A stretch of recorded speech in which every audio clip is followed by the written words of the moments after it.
And now, live from Level 5 Productions on the island of Milleronia, it's The Larry Miller Show.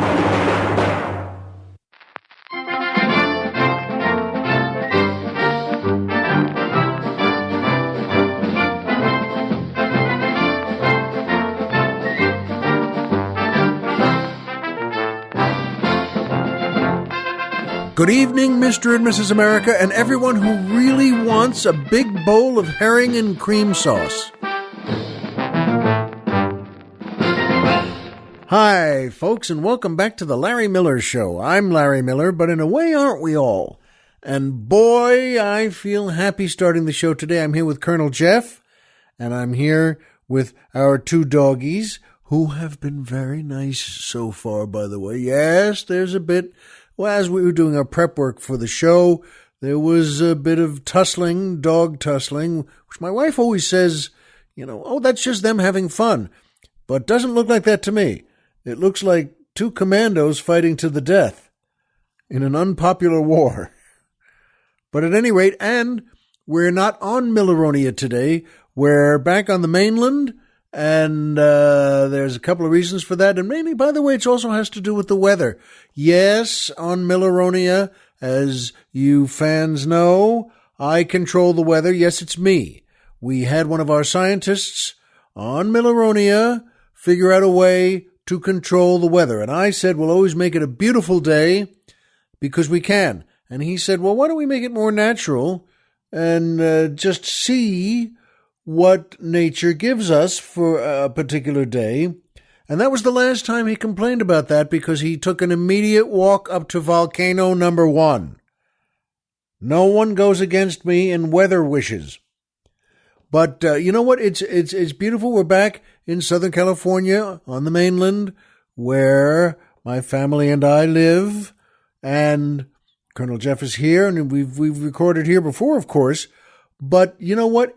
It's a gorgeous day in Southern California now, and it didn't start out that way, and this has been a very tough time, as so many of you know, for weather all across the United States. The southern snow belt, I don't even know if that's a name, but then it swings north, too, towards Minnesota in a snow belt, and it's a snow belt, I guess. And you know what?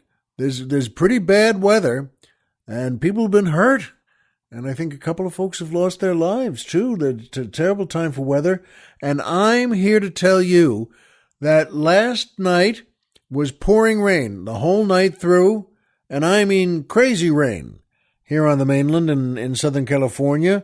And then it was this morning, too. I'm the first one who gets up and just make sure everyone's okay and take a look outside and say thank you for bringing me back. And boy, though, when I looked outside, I thought, holy mackerel, it was really coming down. And it really was still.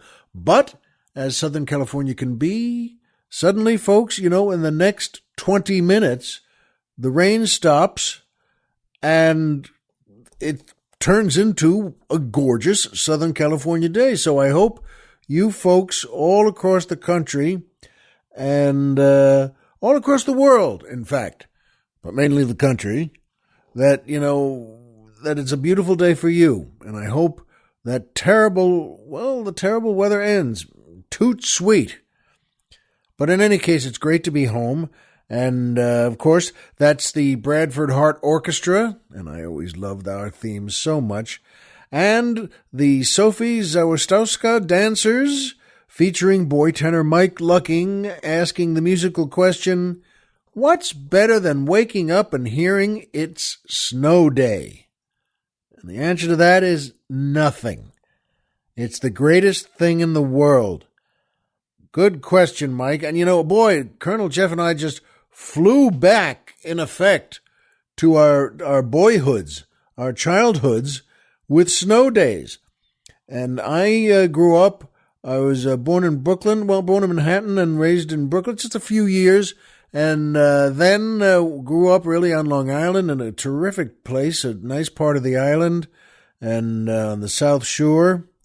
And boy, oh boy. And Jeff, by the way, Colonel Jeff, grew up about an hour outside of Philadelphia and in farm country.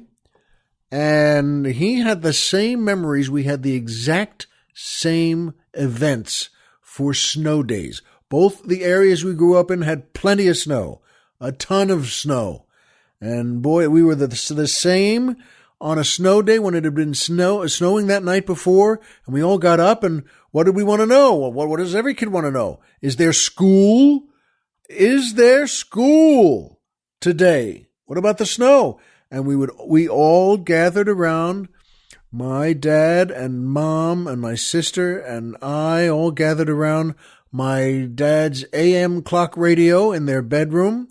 And mom would sit on the bed, and dad was standing there dressed for work and listening to the radio. We were all, and my sister and I were, well, kind of kneeling, crouched around the radio. We looked like a family in 1935 listening to a radio show. And we were waiting to hear, well, is it a snow day? And there was nothing better than that. Folks, I know we've all had a lot of advances, and of course you do too. And Colonel Jeff said, how did they even find that out today? Is it something on the internet? Boy, you got me. But Colonel Jeff had the same crowded around the AM radio moment in his family and listening to the schools being announced and the school districts.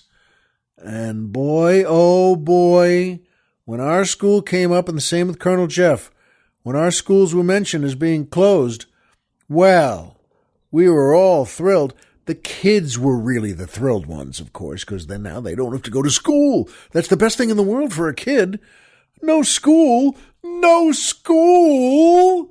It's just fantastic. I don't even quite know why, but there's no school. There's no school today. It's unbelievable. And the mom and dad, were saying, all right, well, the standard mom and dad response to anything, which is, we'll deal with it. All right, we can handle this. And, the kids, my sister and I were just rolling, and eyes were rolling. No school. And what we knew, of course, was that, Dad was going to go to work and Mom would be at home there. And that my sister, after we had breakfast, that, we could get dressed up in our winter outfits and go outside, and I'd meet my friends so we could make a snow fort. And in the Adler's backyard, we made good snow forts. We made good snow forts on our front lawn, too. But the Adlers had a great backyard for not only snow forts, but sleigh runs. We could make a great run. Their backyard tipped down a bit, not like a huge hill or hillock, whatever that means, but just enough tipped to, we made good sleigh runs. And as Colonel Jeff and I both agreed again, with sleigh runs, it seems that, everyone would get killed. It seems that that's far too dangerous. But it wasn't. No one got killed, but, you'd get pretty banged up on a good sleigh run. Sometimes it runs off into a tree, and then if you don't build the course well enough. And that means you run into the tree, too. You go sliding at about 11 miles an hour into the tree. But, that was great. You can get scratched up and bumped up and maybe a little bit of blood, but just a little bit. Kid blood, which is nothing to kids. You look like an air raid victim to your mother when you come home for lunch. But we'd go home for lunch, at lunchtime, and Mom would have something nice made, and after that, a big thing after that is you could go play again, but I knew that it was my job to shovel. Get the big snow shovel out, the wide one with the scoop size. And I was telling Colonel Jeff I was very good at snow shoveling. I was a good shoveler. I mean, very good. In our sidewalk, we had regular sidewalks, nothing fancy, but just good, and they were uniform. And I shoveled left to right the whole width of the sidewalk in front of our house, being careful not to hurt the lawn. I wouldn't just ram that shovel one way or the other. I'd go up to where the lawn started, and I'd just touch it a tiny bit, but got the snow off, and then the driveway, because my dad had taken the car to work, and that whole driveway, I was big. Any driveway is big. This is not like a Gone with the Wind road going up to the house. I don't mean it's a half-mile long. It's just a driveway, but it was big enough. And folks, I did a good job at it, and I was very proud because I knew that everyone who walked in front of our house or just drove by where that road curved in front of our house, everyone would know and would think to themselves, boy, that kid did a good job. And I did. So, you know what? What's better than waking up and hearing it's snow day? No school? Nothing. Nothing's better than that. There are things as good as that in life. You could say, well, I had a big date for the weekend. And you can fill in the rest yourselves. You can fill in those blanks, so to speak. But you know what? It really is, and being around that AM radio and hearing it's snow day, oh boy, folks, it is the greatest thing in the world. And something, it reminded me that what do we do with snow? Well, we're in Southern California now, and of course on Milleronia, we always have it at 73 degrees, and which is still a tiny, tiny bit cool enough to wear a sweater if you feel like it. But, well, I don't feel like it. I love Milleronia the way it is, the way we've made it, the way I've made it. And you know what, though? Whew, boy, those winter clothes we used to wear. And, Mike, thank you. It's a heck of a question. What's better than waking up and hearing it's snow day? Nothing. And it reminded me, though, for some reason I just read recently something on the internet about, well, World War I. And that was still, let's talk about snow day. In that part of Europe, it gets cold, very cold, and it snows a lot. And it reminded me that, I'm sure some of you know this, but in World War I, the first year as it came around toward Christmas time, and on Christmas Eve, this was not official. There was no order that came down on the German side or the English side, but all the fellas on Christmas Eve just got out of their trenches, just looked across at the others, and folks, they walked over to each other and shook hands. And they smiled, and they exchanged cigarettes, and, well, each side could talk just enough of the language of the other side just to get by, but it didn't quite matter. They were all smiling. They'd been killing each other for, well, it was about 5 months then, I suppose, that the World War I was on, and oh, Lord, it got so bad there, as you know, but they played also on Christmas Day. They played soccer, and the English against the Germans. And the ceasefire story always made me pleased. It pleased me that because November 11th, which we all now call Veterans Day, it was expanded to include, well, all veterans. But it was originally called Armistice Day because that was going to be the end of the war after it, well, both sides, and of course the Germans lost, and but in 1918 that the word went out, and this was official, that there was going to be a ceasefire and the war was over.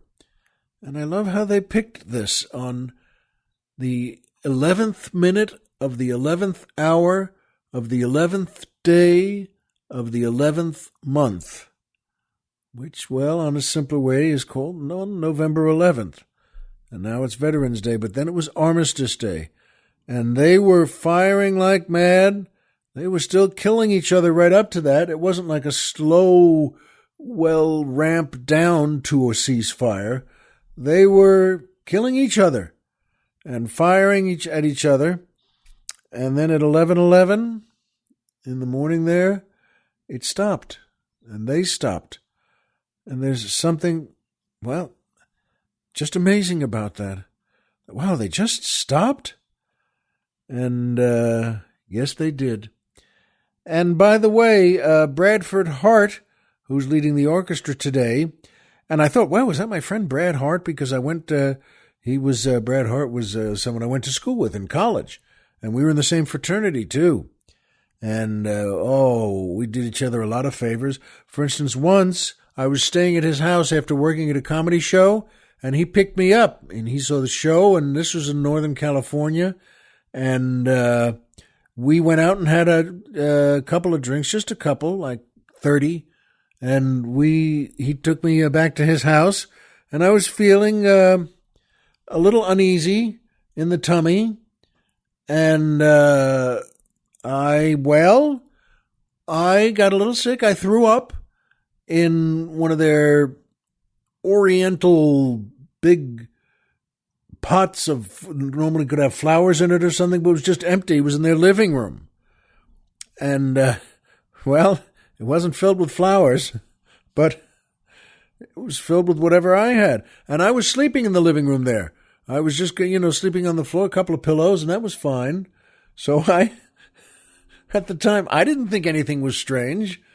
I just said, boy, I think I'm going to get sick. I think I'm going to throw up.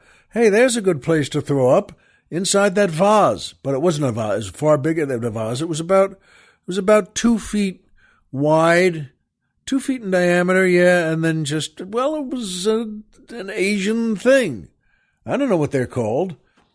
That wasn't a statement against Asian pottery. It was just, maybe it was deep down. But at any rate, and his wife was mad the next day when she found it, and God bless her, she should be mad, and I'm not sure I've ever been forgiven for, maybe you wouldn't either, maybe you wouldn't forgive me, but Brad, I remember, just thought, holy mackerel, boy, you are something else, and I thought, well, I had to.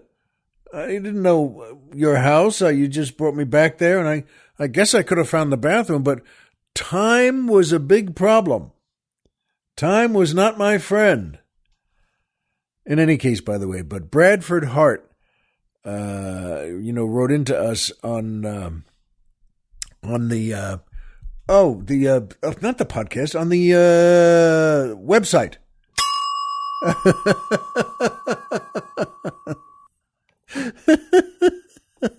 can never remember the names of things, and I always forget that you have good sounds for when I do.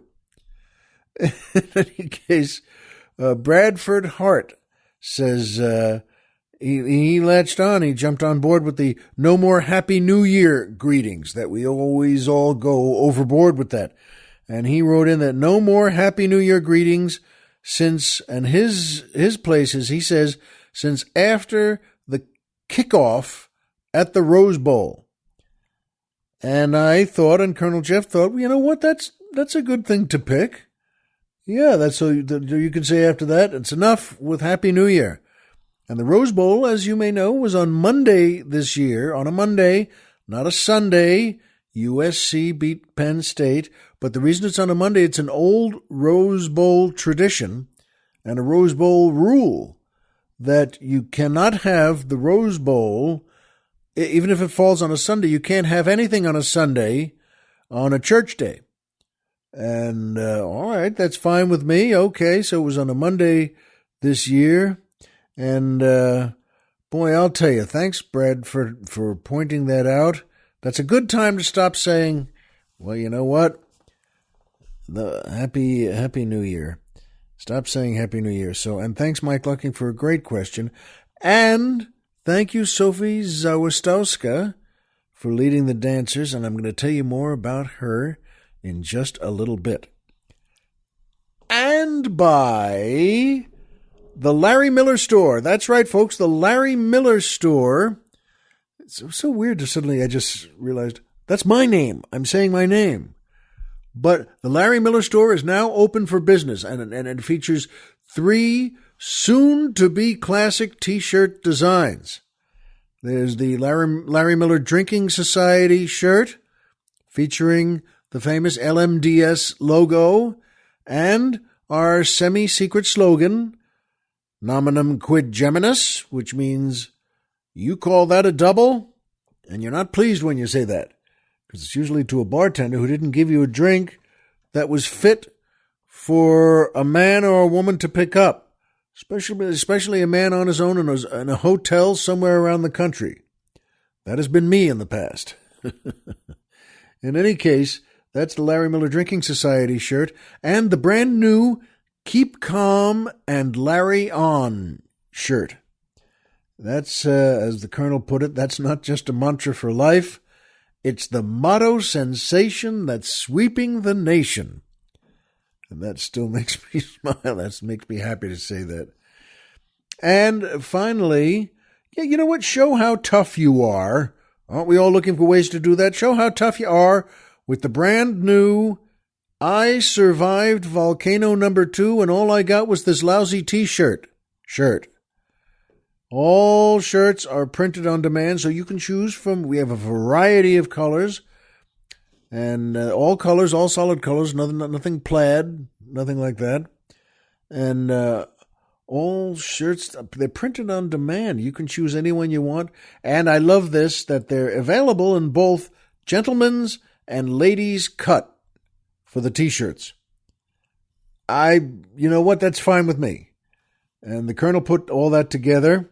So what you do is go to LarryMillerShow.com/store. That's LarryMillerShow.com/store. And you know what? We're very glad. I'm very happy, and I'm glad you are too. It's doing well. Buy something from us. You know what? Please, folks, buy something from us, and you'll be happy with whatever you get. And, well, we'll be happy with whatever we get, because we like dough here at the show. That's sure true. And so go to the Larry Miller store and buy Amazon and PayPal. Speaking of being happy with good business, we love the folks at Amazon. You know what? Still the greatest company in the world because they do 3 things no one else can do. 1, order anything you want. Anything you want. They'll send you anything you want. 2, they already have it. There's no lag time they don't have to make it. They don't have to order it from the other companies. Whoever does make it, they don't have to get it used. It's all there. They have the warehouse, the Amazon warehouse that's a mile long and a mile wide and a mile high and a mile deep. That's a lot of miles. That's a lot of merchandise. So whatever you do, whatever you want, whatever you can imagine, they'll just send it to you. And number 3, the main thing that no one else does, they send us a percentage of whatever you do order. And by the way, you don't have to go to Amazon yourself. We'll send you there. You want to go to Amazon, what you do is you don't worry about all the work that'll take on your laptop, on your iPhone, whatever it is you have. What you do is go to our website, Larry Miller Podcast. I really did forget again. LarryMillerPodcast.com. Who's on the mountain? Tom Mix. Oh, I'm sorry. I should have had the fish. In any case, do that. We'll get you there. Go to our website, and we have a banner that says Amazon. Click our banner. Then go take a nap. Lie back, fold that big lazy boy chair you like in your den. Rock that way back. And yeah, you can turn on a ball game. You can make yourself a big drink, but you know what? You don't need it. You really don't. Not at that point. Of course, that doesn't matter. Sure, bring one anyway. So do that. We'll get you to Amazon, and we'll get you to another place too. PayPal. PayPal. What a great group they are that makes you feel like you're saving the world, and who knows, maybe you are. So we have a banner for them too on our website, PayPal. So just go to LarryMillerPodcast.com. Who's on the mountain? Tom Mix.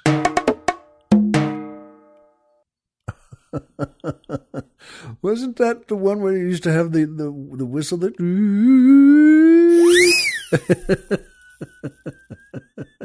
Yeah, that.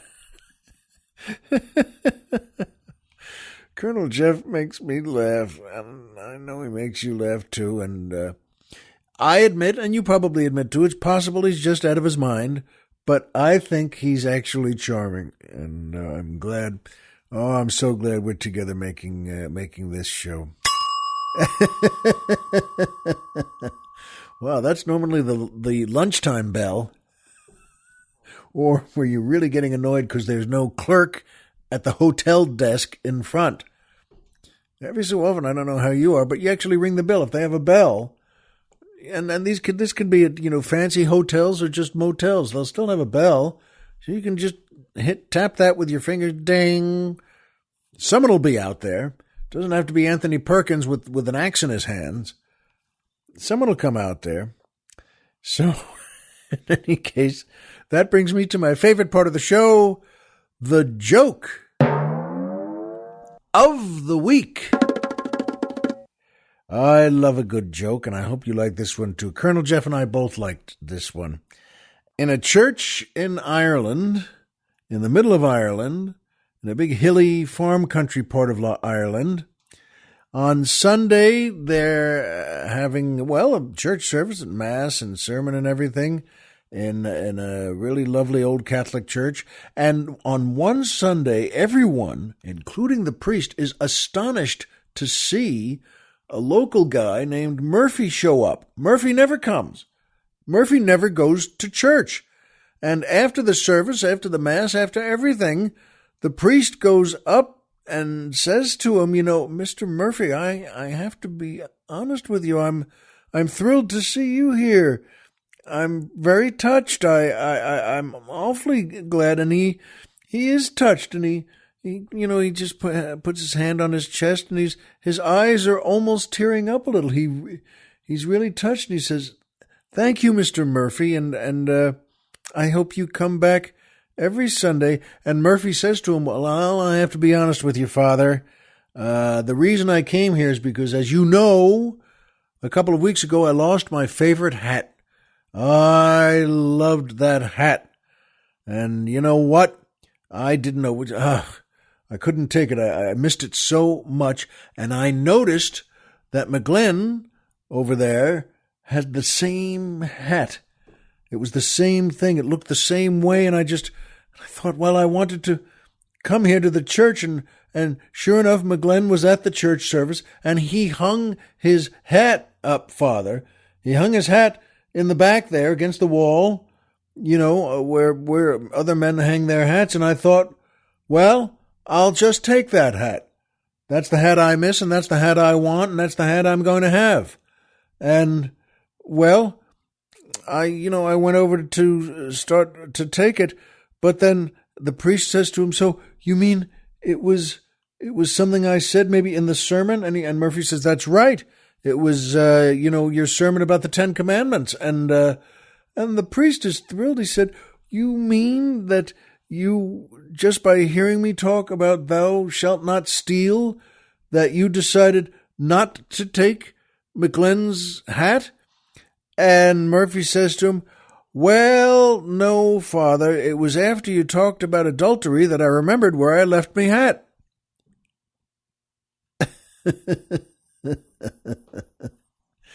Well, we got a kick out of that here. And I think even Ozzy, one of our dogs, just had a nice little rollover laugh, and he rolled over and cuddled up. But I hope you like that joke we did here. It's just, it wasn't that at all. So the priest was very touched. Yeah, well, that's not what did it, though. He just remembered. No, he didn't take the hat because he finally remembered that, as you were talking about adultery, I remembered where I left it. Well, you know what?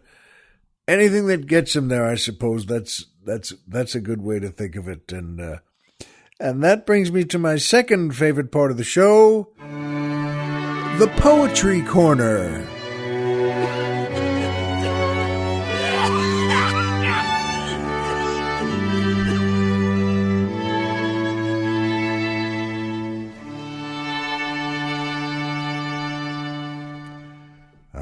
Yes, I have a feeling that was Murphy coughing there, by the way. Maybe that's how that happened. When he didn't have his favorite hat, he caught a cold. Well, folks, this is a very nice and interesting poem. This is by Edward Thomas. And he was an Anglo-Welsh writer, lived from 1878 to 1917. And speaking of World War I, he was a book reviewer and literary critic and biographer.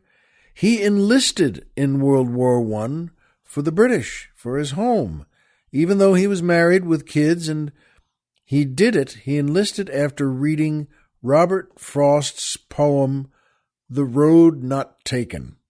And that is a beautiful poem, by the way, and I wrote a song for that when I was in 8th or ninth grade with those words. It's like so much of Frost. It's just a beautiful poem. Two roads diverged in a yellow wood, and knowing I could not travel both and be one traveler, long I stood, and looked down one as far as I could to where it bent in the undergrowth. It's a beautiful poem. And I was just remembering that because that's how much it meant to me and still does. And two roads diverged, and knowing yes, and I couldn't do this. The end of it is just beautiful that I finally made a choice and picked one. That he picks the one less used, less traveled by. And that has made all the difference. That's a great last line of that poem. In any case, so for Mr. Edward Thomas, well, he was killed in battle, in the war, in France. Very shortly after actually getting there. He survived the actual battle. War is so strange. But was killed by the concussive blast wave on one of the last shells fired when he stood up in the trench to light his pipe. Well, there's all sorts of things we never know, folks. But yeah, God bless him, Edward Thomas. And he wrote this poem called Like the Touch of Rain. Like the touch of rain she was on a man's flesh and hair and eyes, when the joy of walking thus has taken him by surprise. With the love of the storm he burns, he sings, he laughs, well I know how, but forgets when he returns, as I shall not forget her. Go now. Those two words shut a door between me and the blessed rain that was never shut before and will not open again. Isn't that a nice look at love from the great Edward Thomas? Those two words shut a door between me and the blessed rain that was never shut before and will not open again. Thank you, Edward. And thank you, folks.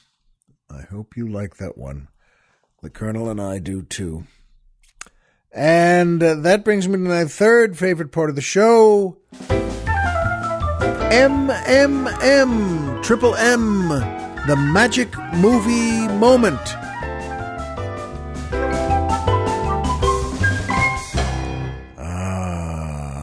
Well, thank you, folks. This is a special one. They all are. Movies should have magic, and they should all be special to talk about. But this brings out who Sophie Zawatowska is and was. And she was very, very well made. Sophie was really created by, written and directed by Alan J. Pakula, from the novel by William Styron, starring Meryl Streep, Kevin Kline, Peter MacNicol, and so many others. And it's called Sophie's Choice from 1982. If you haven't, boy, it's amazing how time flies, but if you haven't seen this, folks, see it. You'll be touched so much and intrigued and wrenched. Sophie's Choice from 1982. And by the way, the other night at the Golden Globe Awards, I don't know if you saw that, but when Meryl made, just a fabulous speech I'll talk about in a little bit, but you know what? They showed some of her movies, some of her films. as they flip them by, just 5 or 6 of them, and you realize again, I don't know about you, but I think I forgot, and I think we all forget how great she was, how great she is. You look at each of those characters and watch her speaking. She has a gift for accents that no one has ever had. Maybe Laurence Olivier had it, but holy mackerel. And it reminded me, there was just a brief part of a scene of her in Sophie's Choice, and I remembered thinking, it brought me back to how great she is, that holy mackerel, it's a heck of a movie. And, well, you know what? The magic movie moment is a good one. It's very meaningful. Meryl playing Sophie. Sophie has just arrived with her 2 little children, and she's just arrived at the concentration camp where she's been sentenced and been imprisoned. And it's the night they got there, and everyone is lined up in the cold, and the Nazi officer comes by. He just struts by, and he just looks at every new prisoner in the face, and he stops and he looks at Sophie, at Meryl Streep, because she says, "Excuse me with that accent, I shouldn't be here. My father's a great professor, and these are my children. I shouldn't be a prisoner here." And boy, oh boy, this guy, this officer, well, he doesn't look like a monster, but he comes over a couple of steps, and he is a monster. He says to her, he's going to kill both her children. And her face, the acting she does, trying to understand what? And then he says to her, "Wait, I'll give you something. I'll only kill one of them. You pick which one." And that's what Sophie's Choice means in that novel and that great movie. That, folks, the look on her face, wait, she can't pick a child. She has 2 children. Pick one on this freezing, dark night that they've just arrived in this concentration camp. And this Nazi officer has just said, "Yes, pick one. You pick one. The one to die." And he doesn't say it in he says it he's almost a sane guy. He says it like, well, this is the rule, and she can't, and he almost takes them both away, and then she says, "Oh," and she suddenly just almost shouts out, "Oh, this one, take," I think it was the daughter that she said, take the girl," and then and he takes the girl away, and folks, the acting she does there in that whole scene, and then after she's picked a child of hers to die, the expression of her face, which she can't take it. Who could? Could you? Could I? Dear God, no. She's just picked. She's made the choice. Sophie's Choice. Good Lord, that was a wonderful movie. But that magic movie moment, oh, folks, see the movie, Sophie's Choice from 1982. If you've never seen it, see it. You'll be glad you did. And if you've seen it 30 times, see it again. I would like to see it again. And, you know, it's funny, too, that, yes, I saw with my wife, and I went over to a friend's house where there were 6 or 7 other of our friends there to watch the Golden Globe Awards. And to be honest, right on the bat, I like all these people, and, well, I love my wife. And she said, "So we're going over to Dennis's house tonight for the Golden Globes? He invited us." And I just said immediately, "Of course, sure, that's great." But inside I'm thinking, oh, come on. I don't want to watch the Golden Globes. Oh, for goodness sake. Seeing people at tables, having a couple of drinks. And it always takes them so long to get down to the stage, by the way. Have you noticed that? It's not that big a place. There aren't that many of them. I guess it's a few hundred or something. But boy, oh boy, and as my wife just said, yeah, they don't put the TV people in the front. They put the movie people in the front, and then the TV people have to walk between the tables, and it always takes close to a minute for each one to get to the stage. But you know what? All right, so I'm watching. They put our friends, the Dugans, and Dennis Dugan. What a great director. He directed 14 movies, all of Adam Sandler's movies that were really so good. The Don't Mess with the Zohan and Billy Madison and so many of them. But anyway, they're very generous. They put out a good meal, a buffet. They always make something nice. And so, all right, we're all sitting there. And then when Meryl Streep got up to make her speech, I don't know if you saw it, but we were all there in Dennis's house. We were as silent as that audience was. We were really taken with watching her and remembering her through her work. But boy, I thought it was a terrific speech. I mean, I don't care. I was saying to someone there, that, what, she should be president. I'd vote for her anytime. I mean, and I don't know what she thinks. I don't know if we'd agree or disagree on anything, but I don't care. I have so much respect and fondness for, good Lord, for this woman, the artist she is, the family she has, and the work she does. Wow, folks. And it's funny to call her, good Lord, I don't know about you, to call that, well, she's overrated. She's, that was, my mouth just opened, and I think a lot of people, your mouth just kind of falls open a little bit, and you just think, what? What? Overrated? You know what? Please God that I and everyone in show business should be exactly that overrated. And you too, folks, for whatever work you do, to be as great as Meryl Streep is. Good Lord. Let's all shoot for that.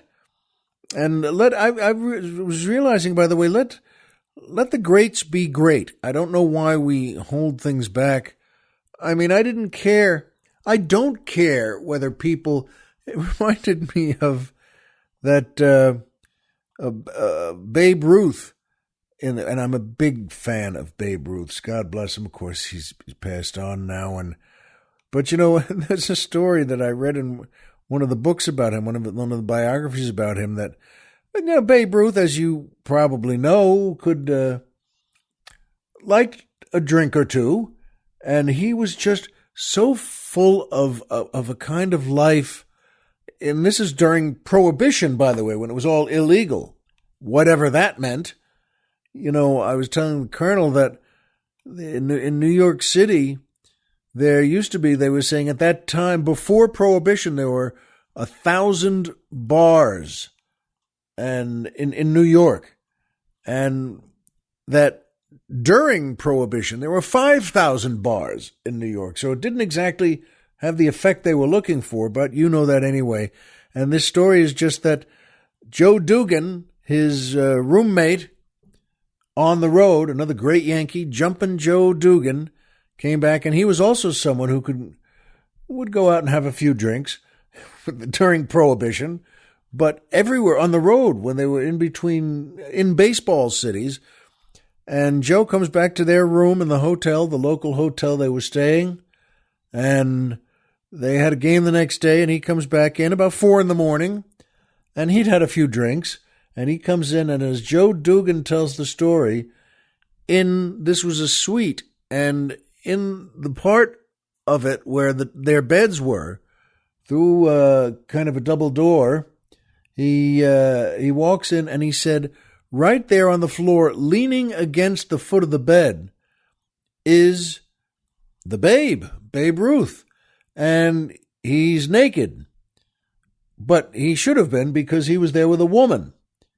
And folks, this is just quite an image. He said, the babe, the bambino, was on the floor there, leaning up against the bed, and he's got a bottle of whiskey in one hand and a cigar, a lit cigar, in the other hand, and it's a big thick cigar too, and a bowl of peanuts he's eating as he's drinking the whiskey, and this woman is on him. That's the only way to say it. I don't have to describe that more. She's on him. He's got a bottle of whiskey, a huge lit cigar, and a bowl of peanuts. And I remember reading that and thinking, well, that's about it. Do you need anything more? And she's as happy as she wants to be. And he's on the bottom there. And again, peanuts, cigar, whiskey at 4 a.m. in a hotel somewhere in Illinois. But all right. And I remember reading that thinking, well, what's wrong with that? They were all so popular. Babe, God bless him, was a star, a gigantic star. People with no communication. There's no TV. There's no phones that people had in their pockets. But the news would spread that the Yankees were coming through their town. Not even to play there, but the Yankees were on, say, an all-night train and they were coming through their town, and folks, people would come from miles around just to see that train go by. And it wouldn't go by at 50 miles an hour. It would be slowed down to go through a town. It would just ka-chunk, ka-chunk, ka-chunk, ka-chunk. And Babe would stick his head out and tip his hat and smile and wave at everyone. People went nuts. They're not crazy nuts, but they were shattered. That's him. That's Babe Ruth. And I don't know, folks. I keep thinking, what's wrong with that? What in the world is wrong with that? They had sure, of course, so it's Holly Keller and, Jumpin' Joe Dugan and the great Lou Gehrig. Dear God, there's so many folks, so many wonderful pictures. And the Yankees, the New York Yankees in 1925, coming through on a train. Come on. You and I would be out there at 3 a.m. too. And we would wave at the Babe too. There's nothing wrong with being great like that. And it reminded me also, the Carnegie Deli in New York City just closed a couple of weeks ago on December 31st. It was long owned. Well, the Carnegie Deli, the Stage Deli closed in 2012. And they were big, I guess you could say, competitors, but just big delis. Just great, successful delis. And the Carnegie was, holy mackerel.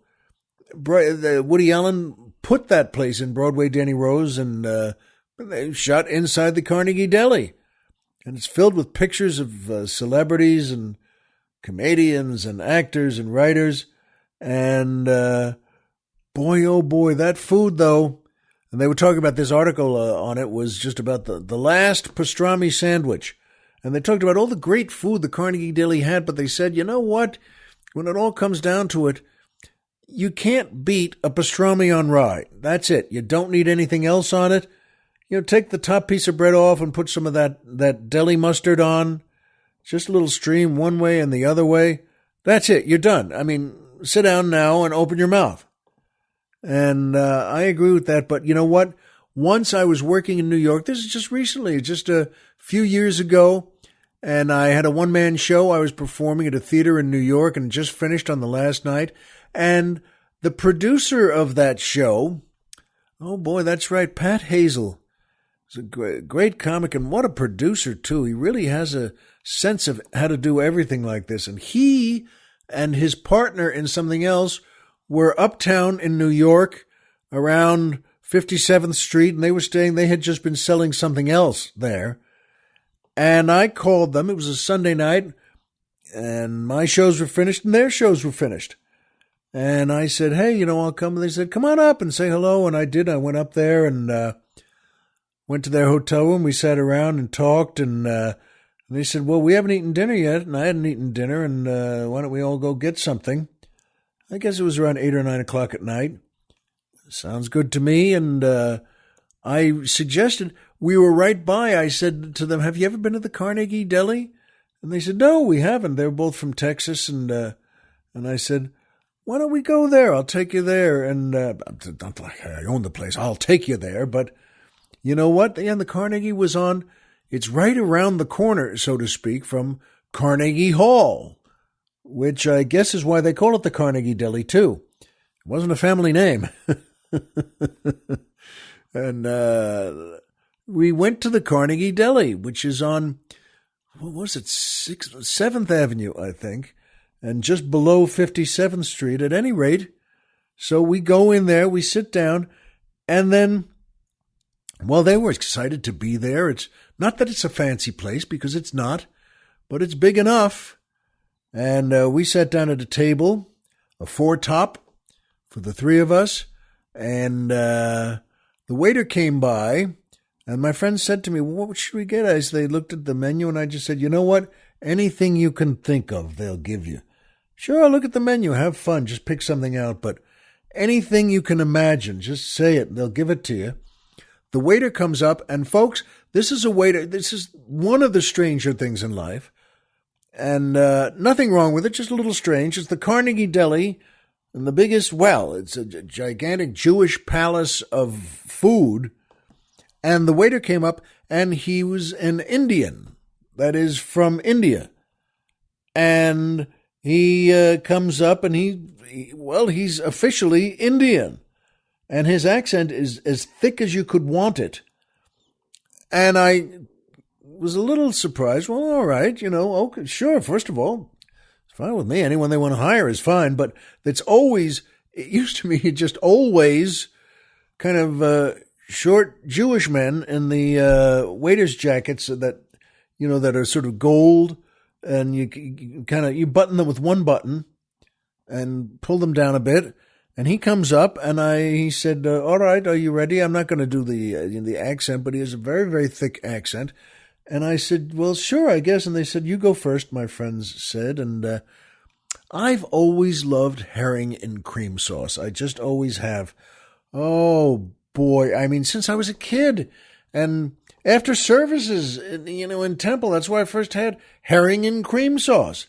Pieces of herring in the cream sauce with little, not little pieces, but onions there, onion slices and onion rings, not fried, but just natural onion rings. They're in the cream, in the herring. Boy, I grew to love it. And I said to the waiter, you know what, to start with, bring me some herring and cream sauce, please. And he says, no, we don't have that. And I said, all right. I was a little surprised. Well, okay. I said, all right, well, and then I just thought for a second. I looked at him and said, wait a minute. You don't have herring in cream sauce? Because to me, that was suddenly like going to a restaurant in Italy and having them say, no, we don't know this word spaghetti. We don't know what you mean. Are you kidding? You don't know the word spaghetti here in Italy, in Rome? But he had said this. It's not, I said, you don't have herring and cream sauce? And he kind of, tapped the pencil on the pad and just looked a little bored, a little annoyed. And he said, this is Jewish food. There's this Jewish restaurant. This herring and cream sauce is not a Jewish food. It's not for Jewish people. And it was as he had just said, well, the rules, and now we're done with it. Oh, okay. And then all right. And I just, flipped the menu in my hand again. And then I looked at him again. I couldn't quite understand. And he was as certain as he could be. We were like Martians who had suddenly landed, and he's just telling us what's right. And I said, wait, forgive me. You have herring? You have herring, right? He said, yes, a lot of herring. And I said, you have herring? You have pickled herring, matchas herring, and, name 3 or 4 different kinds of herring. Yes, whatever you want. And I said, but not in cream sauce. No herring in cream sauce. And now he's starting to get mad. He's starting to say, he said to me, this is not Jewish food. If I had the time, I would tell you what Jewish food is. And now I'm starting, because to me, this isn't an argument. This is just a Jewish restaurant. We're talking about food. And I said to him, you'll tell me about Jewish food. I am Jewish food. What are you talking about? When have you ever had anything that this restaurant has? Did you grow up with this food? I'll bet you didn't. And he said, if I had the time, I would teach you, but I don't. And now my 2 friends from Texas think again. They think this is a fight starting, but they don't know. No, it's just a discussion about food in New York at a deli. And I said, all right, okay, not Jewish food. He was so certain about it, he actually confused me. Am I wrong? Is it possible that I'm out of my mind and all these memories were just implanted in a way? He just said he doesn't have it. It's not for this restaurant. It's not Jewish food. All right. I said, okay, no, all right. And I said, you know what? Just give me a corned beef on rye, please. You have those, don't you? Do you still have those? Because I couldn't let this go. And he said, yes.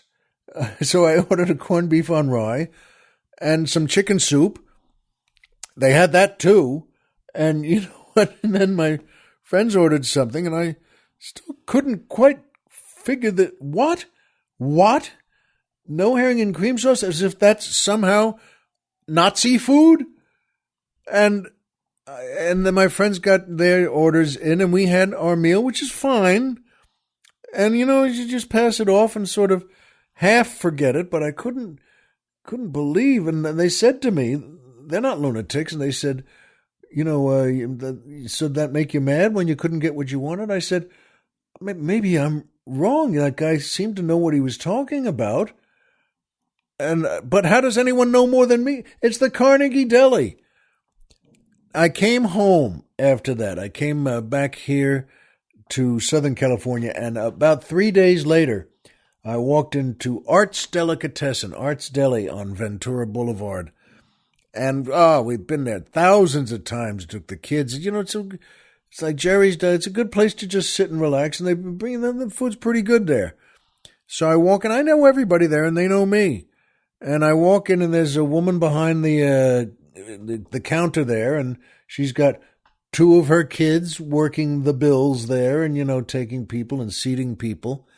And she was always been very nice, and she smiled and said, hello, Larry, good to see you. And at Art's there, and I said, good to see you too.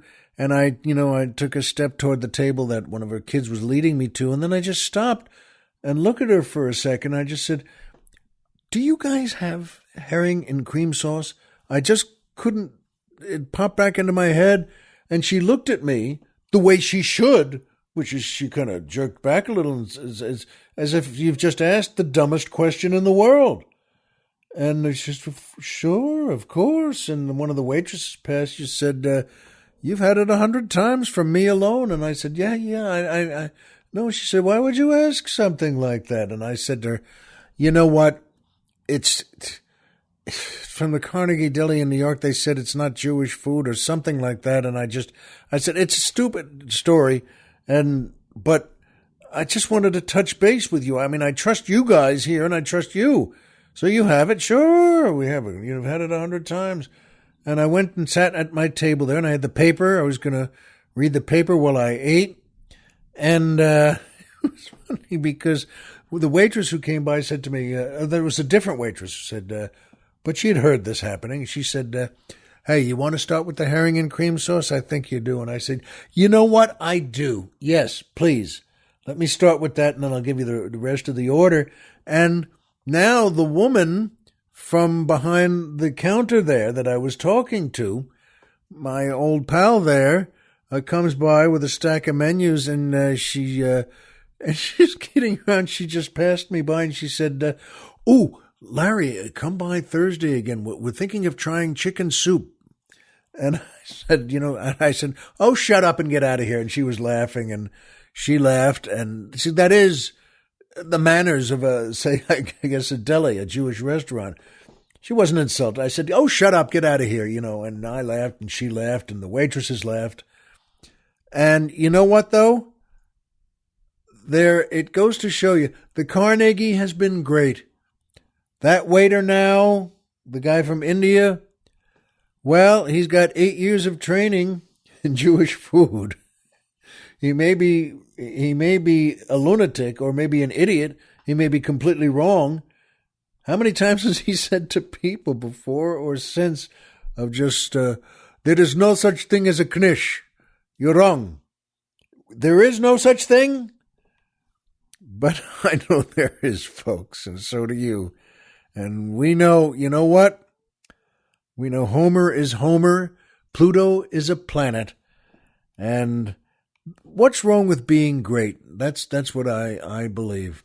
Try it yourselves, and I wish you luck. And so remember, as always, if you walked out of bed today and had a job to go to and a home to come back to and someone there who cares about you, folks, the game's over and you've won. And that's still the truest thing I know, no matter what you eat.